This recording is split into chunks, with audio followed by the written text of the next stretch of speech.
Hey y'all! So during the process of editing the video you're about to watch, I saw online that one of the protagonists of this movie recently passed away in February, and that would be Willie Colón. Growing up, I'd never heard of Willie Colón, probably because his music is in Spanish, but it's kind of ironic because he's an American musician born and raised in New York City. In my experience, at least, his music is a lot more popular in Latin America than in the United States. Willie was a trombone player, composer, producer, band leader. He probably deserves his own video, but I figured the very least I could do was invite you to listen to some of this wonderful music he left behind. I really like this song called El Gran Varón. I'm gonna write it down for you guys so you can look it up.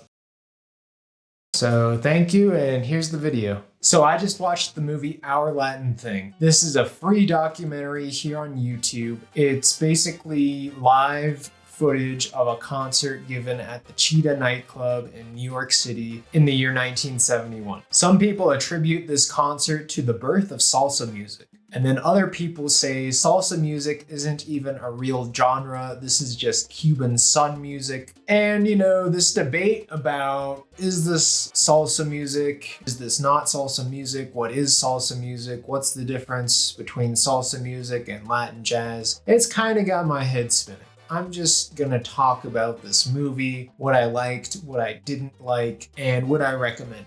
What I liked about this movie. The format of this movie is very much show, don't tell. There is no narrator, and this is a good thing and a bad thing. While it is refreshing, I feel it could also be a bit disorienting, especially in scenes where there are very specific cultural practices going on, and you do get a feel for what it was like to live in this part of the world at this time. And it's pretty cool to imagine yourself actually there. There's a good mix of footage at the venue itself, but also in the studio, and then also on the streets of Spanish Harlem. There's a lot of Puerto Rican heritage footage thrown in there. So you got the dominoes, the piragua, and then of course the cockfighting, which I'm not a fan of. I think it's cruelty to animals.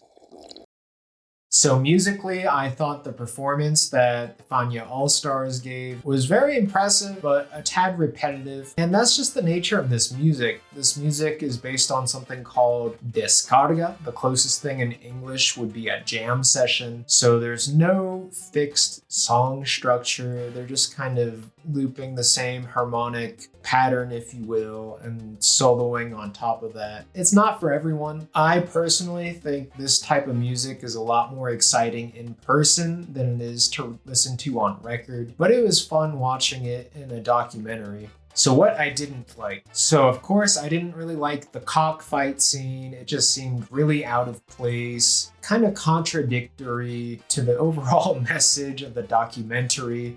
It's supposed to be about music. So as I mentioned earlier, this is a documentary very much in the literal sense of the word. It does a great job at documenting this time and place, but it does not do a very good job at educating. And then perhaps my biggest complaint is that there's no narrative. We're not given any details about how this concert came to be. Also, just kind of the overall filmmaking and cinematography aspects aren't super great by today's standards. So would I recommend this movie? Maybe. If you're only casually interested in this style of music, I would say don't watch it. It's not a very memorable movie. Even I, as someone who is passionate about this style of music, I found this movie rather forgettable. I do really love the cultural aspect of the movie, but I just feel like it could have been put together a little better. Maybe you're someone of Puerto Rican heritage, maybe you're Nuyorican, or your parents or grandparents are or were, and you're trying to get in touch with your heritage. This would be a great movie to watch, especially with your family. Or maybe not. Maybe you just watched the music video for Nueva York by Bad Bunny, and you really want to do a deep dive on what the Latin music scene was like in New York City in the 1970s. All right, well, that's all I got for today. We'll see you next time.